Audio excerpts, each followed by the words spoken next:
What is going on, guys? Happy Wednesday and welcome to the channel. Today, I'll be breaking down my four core building block plays for the US Open here tomorrow. We have $1 million up top to first place here on DraftKings. We've had a great season so far, personally, for PGA DFS. So, looking to continue that into tomorrow would be fantastic if I can win this $1 million at first place, or if I could help one of you guys win the $1 million at first place. So, welcome to the channel. Hit that like button and subscribe. I will be covering golf for the rest of the golf season, as well as NBA DFS when it comes back around for the preseason. We have the summer league coming up here in less than a month. NFL, you know, preseason and regular season that's coming up as well. So those are going to be the three main staples going forward on this channel: PGA, NBA, and NFL. So if you guys want extra prize pick plays or prize pick plays in general for PGA, check out my prize picks link, or excuse me, my Patreon link down below, and I'll have DraftKings core plays as well. I'll do some lineup builds down there for you guys as well. So make sure to check that out. It'll be linked down below. But yeah, hit that like button and let's get into the four core plays. Yeah, so diving into these four core plays, as I mentioned in my previous PGA DFS video, some weeks it'll be all chalk, some weeks it won't.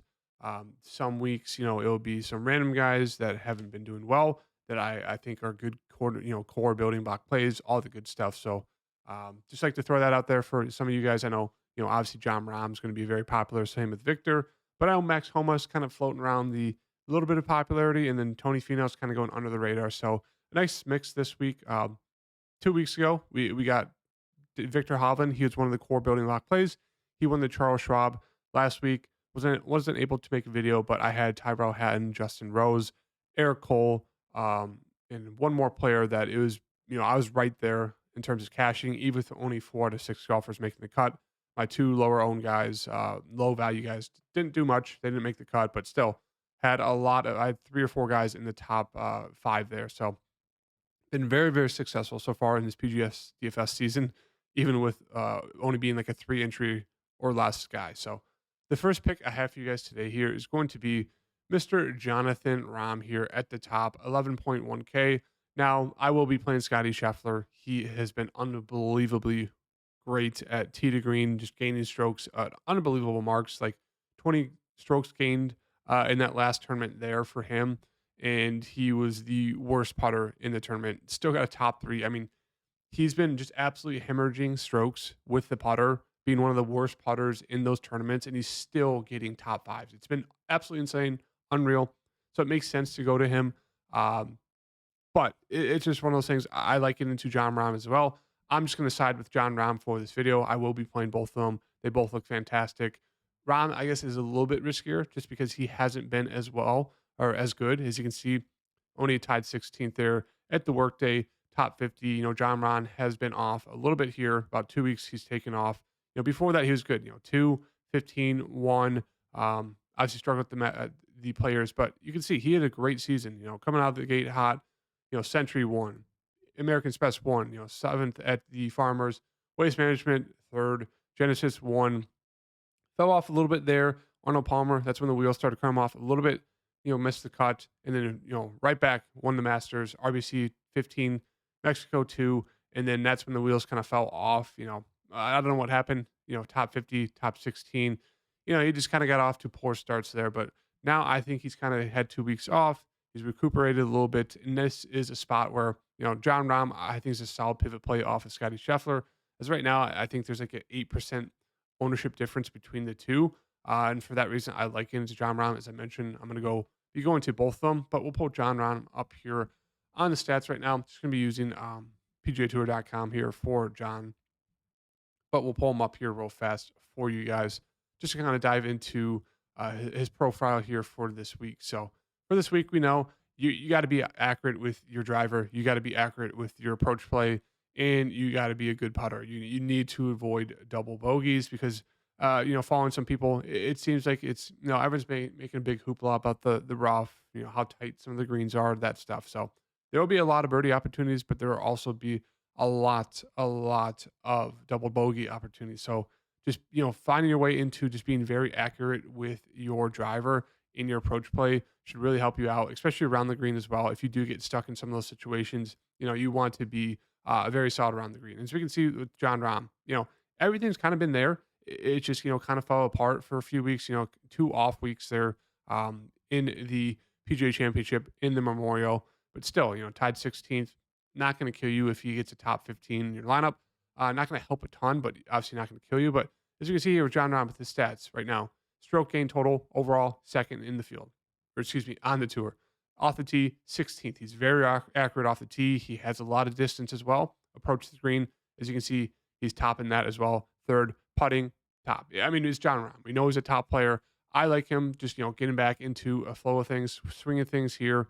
All of the attention's kind of been on Rory in the tour, Jay Monahan. Really haven't, mentioned John Rahm at all. He had one quote where he's just like, I appreciate the tour for what they've done for me. That was about it. He's been able to stay out of the limelight here. So I really like John Rahm here to kind of get back to his winning ways, get back to his top player in the world ways, and have a really, really solid showing here at LACC. So that's the first voting block play for me this week is going to be John Rahm.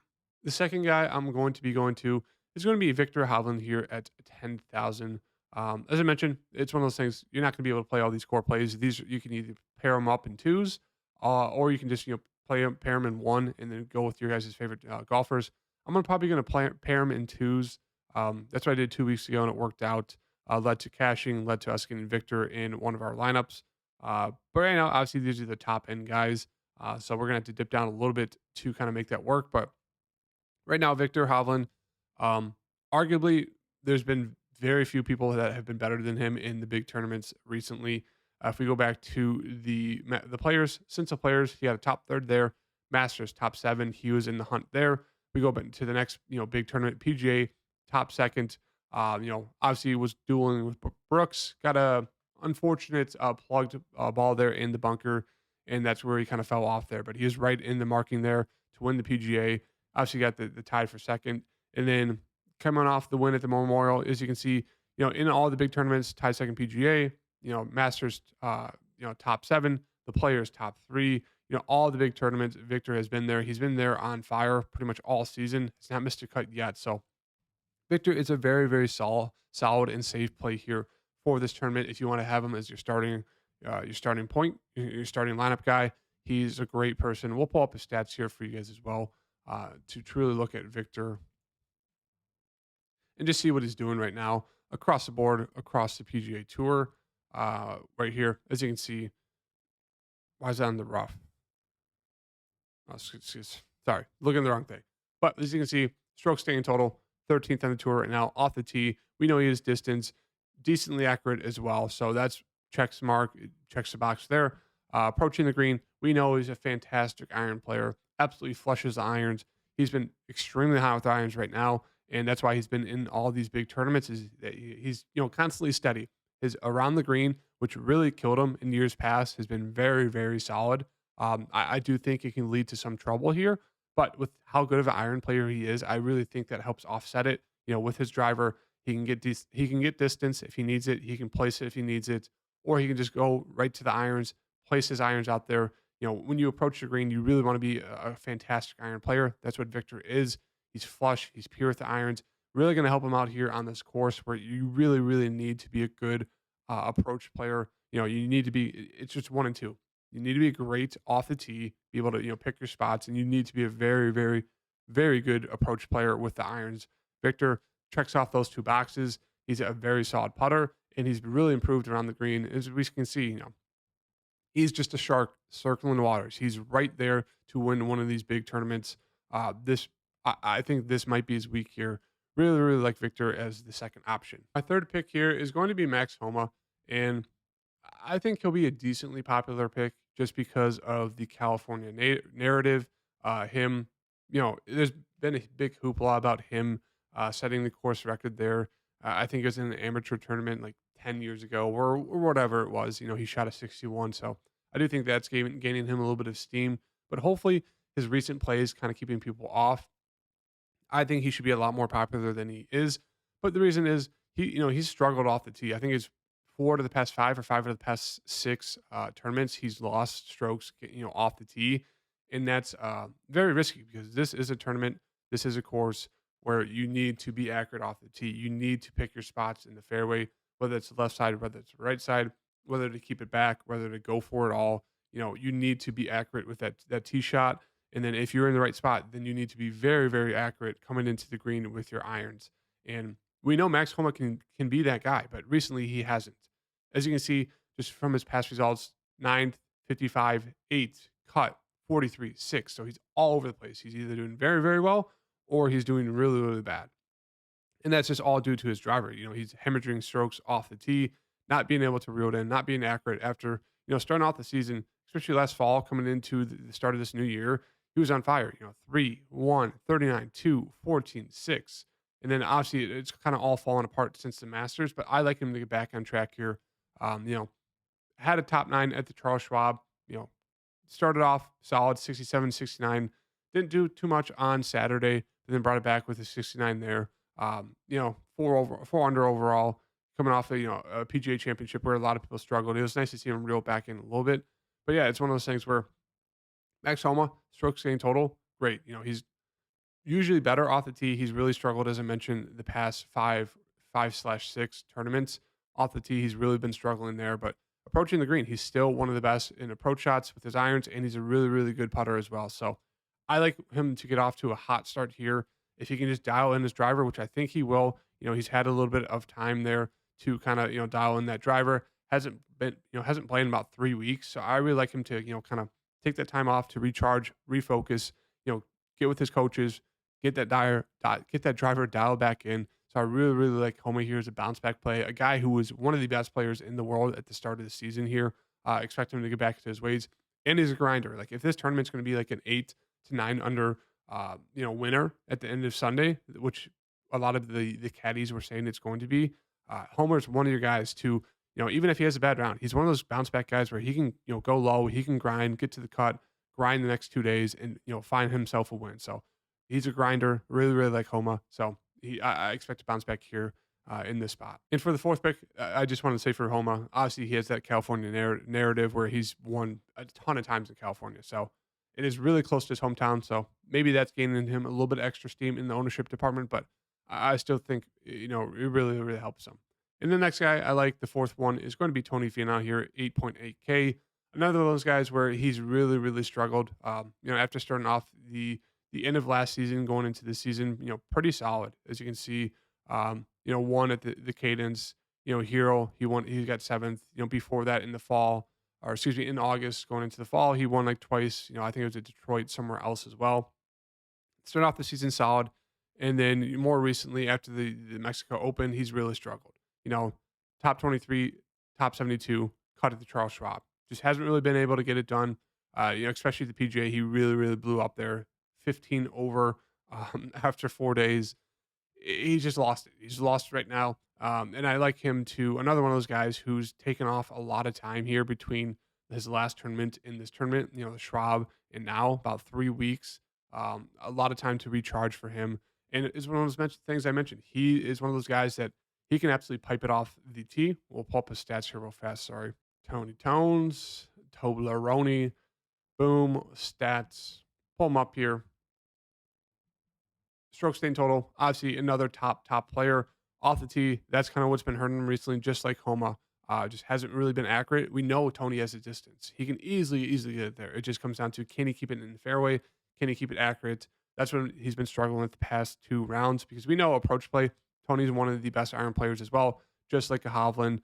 Fantastic there. And then the putting. The putting's really struggled as well. So he's been kind of a little bit shaky with the driver recently. And then approach play has been great, but then he just hasn't been able to hit a putt, kind of like Scotty Scheffler. So it's one of those things. I like a bounce back spot here for Tony. I think he's going low owned. He's one of those iron players where it's like he has the distance to be really, really solid off the tee here. Keep it in particular spots, and then using his fantastic iron play to get on the green. It just comes down to, can he make a few putts? If he can, he'll get hot. He'll get going. I really, really like him as a sleeper pick to win it all. He hasn't won in a big tournament. It's kind of been, one-offs, the Mexico Open, Detroit, the Cadence, all these are kind of random little tournaments. I expect Tony Finau to break through one of these times, just like Victor has gotten really close. I expect Tony to get really close here and kind of break through and win this tournament. So he's the fourth pick for me this week. So in terms of, building out a lineup, a roster for this tournament, we'll do a dummy one here. So right now, obviously, we got Rahm, Victor, and Homa. We'll take Victor and Homa out right here. We'll go with John Rahm, Tony Finau. And then we have about 7.5K left over per player. So we could spin up for another guy, a top guy here if we wanted to. I like to dip down here. Hatton is a really, really strong play right now. He's been on fire. Justin Thomas, if you want to get, if you want to double dip, get super risky here with Tony Finau, Justin Thomas. Two players have kind of struggled recently. Justin Thomas has been on an absolute downfall recently. I don't mind going to him. He's an absolute grinder, another guy who can absolutely shot shape. So I wouldn't be surprised if he gets hot here. So we'll throw him in there and see what we're left with. 7,100 left over here. Dip down into the 7.1K range. Ryan Fox is another guy here who's been very, very strong. Russell Henley, a guy who's been absolutely fantastic with his iron play. I don't mind dipping down to him here at 7.1K. Chris Kirk, kind of the same thing. Another guy with a buttery swing. Good iron player. Two guys there. It just, can they keep the driver accurate? Can they keep the putts rolling in? Because we know the iron play will be there. So both of them look very, very solid here. I'll throw in Russell Henley just for the sake of it. We have 7,100 left over. Let's throw in Chris Kirk. And then 7,200 left over. Who do we have here? We have Mito, who will be a very, very strong option here, gaining a lot of popularity for this week. Cam Davis, not really for me. Gary Woodland, always, in play. Denny, gaining a lot of steam here. But I don't mind, dipping down to Ryan Fox. I don't think we need to. I do think it will be pretty contrarian going to, Thomas, Henley, Finau, Kirk. If you wanted to throw in, a guy like Mito to get that ownership up, you could. I don't mind going with a Denny. There's no really like strong options down here that I'm seeing. So that I guess it'd all be pretty contrarian. But let's just throw in for the sake of it. We'll just throw in. We'll throw in Denny for the sake of it, just because he's a fantastic putter. Maybe that helps him out with double bogey avoidance. But this is a lineup you could definitely run out there for this tournament. You got John Rahm, guy off, obviously one of the best players in the world. Justin Thomas, Tony Finau, two guys that should be two of the best players in the world. It's just they really struggle at times. I expect this time off to really, really help both of them. Russell Henley, Chris Kirk, two buttery smooth guys with the irons there. If they can just keep the driver in the relative distance, in a relative spot where they need to have it, that iron play should really help him out to get on the green. And then just from there, it's just hitting some putts. And then Denny McCarthy, another fantastic putter. It just comes down to, can he be accurate with his driver? If he can, his iron play is pretty good enough to where it's like his putter will get hot and take over. So I don't mind this lineup, but yeah, that's the 4 picks for today. Rahm, Hovland, Finau, and who did I miss? Homa are the 4 picks for today. So if you guys like the video, hit that like button and subscribe. And I'll see you guys in the next video. Peace.